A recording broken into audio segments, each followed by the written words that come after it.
Ito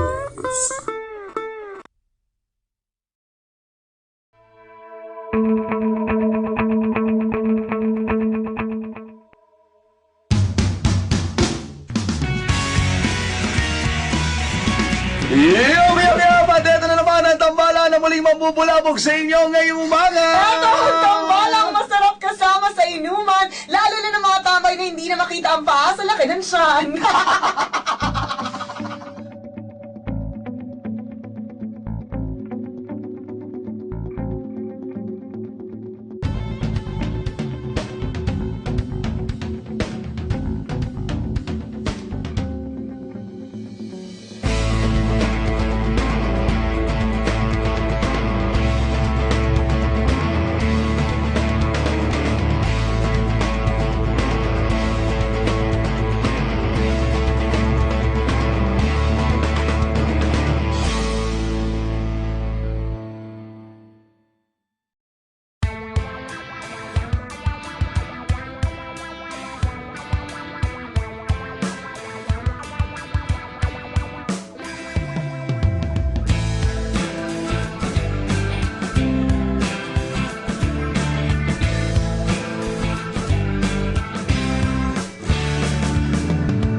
Mabubulabog sa inyo ngayong umaga. Ito ang tambalang masarap kasama sa inuman, lalo na ng mga tambay na hindi na makita ang paa sa laki ng tiyan.